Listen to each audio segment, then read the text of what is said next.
morning, ladies and gentlemen, and welcome to Storytime with Fairy Tales and Pirate Tales.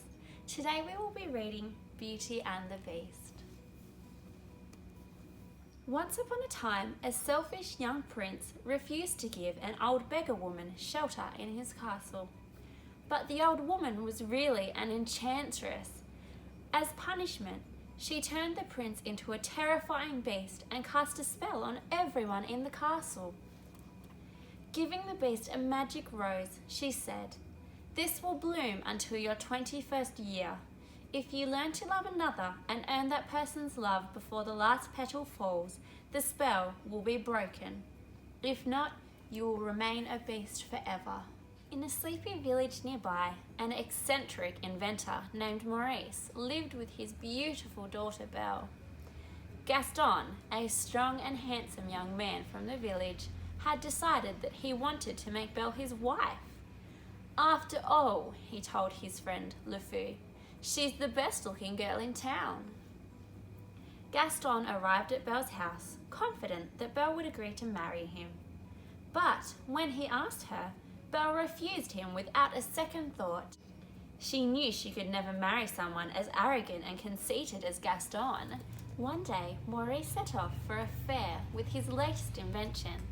As night fell, he lost his way and had to seek refuge in the beast's castle. Maurice was welcomed by some friendly, enchanted servants, a candelabra named Lumiere, a clock named Cogsworth, a teapot named Mrs. Potts, and her son Chip, a teacup. But the beast was furious when he discovered a stranger in his home, and he threw Maurice into the dungeon. When Maurice's horse returned home alone, Belle set off at once to search for her father. "Oh, Papa," Belle cried when she found Maurice in the freezing dungeon, "we must get you out of here." Sensing danger, Belle turned around. There was the beast, towering over her and growling loudly. "Please let my father go," Belle pleaded. "I'll take his place here." The beast agreed at once. He dragged Maurice out of the cell and sent him back to the village. The beast showed Belle to her room. "You can go anywhere in the castle," he told her, "except the west wing. That is forbidden." Poor Belle was miserable. She missed her father and her home. The enchanted objects prepared a wonderful meal for her and tried to cheer her up with their singing and dancing. But Belle was still lonely, and later that night she wandered through the castle. She soon found herself in the west wing. There, among broken furniture and cracked mirrors, she found the magic rose, its petals drooping sadly. Just as Belle reached out to touch the rose, the beast burst in, howling with rage. Terrified, Belle ran out into the snowy night. Belle leapt onto her father's horse and set off blindly into the dark forest. Suddenly, she was surrounded by a pack of vicious, hungry wolves. Just as the wolves closed in for the kill, the beast appeared through the trees. Fighting bravely, he drove the wolves away. But then, the beast sank to the ground in pain. The wolves had injured him. Belle knew she could not leave him there alone. She took the beast back to the castle and gently tended to his bleeding wounds. He seemed quite different now, and she was no longer frightened of him. Meanwhile, at the village tavern, Gaston was still brooding over Belle, even though his friends did their best to cheer him up. Suddenly, the door burst open and Maurice raced in. "Help!" he cried.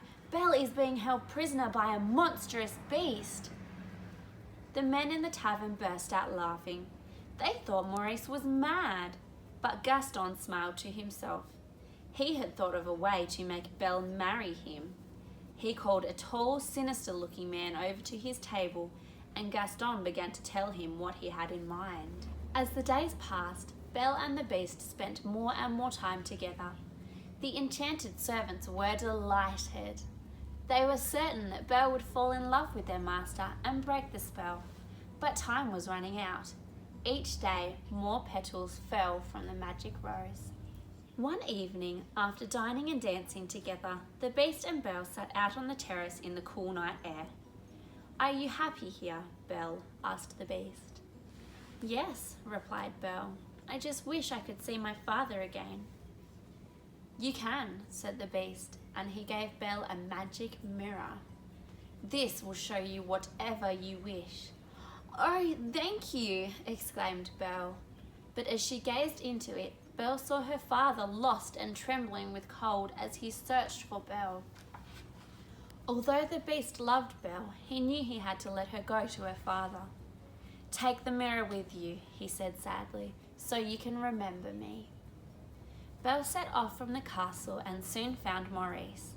She brought him safely home and put him to bed. The next day, Gaston arrived at Belle's house with a crowd of villagers. He said that Maurice would be taken to an asylum unless Belle agreed to marry him. "My father's not mad," cried Belle. "He must be," said LeFou. "He was raving about a monstrous beast." "The beast is real," cried Belle. "Look!" She held up the magic mirror and the crowd saw the beast for themselves. They all shouted with fear and refused to listen to Belle when she told them that the beast was kind and good. The men marched up the castle doors and broke them down.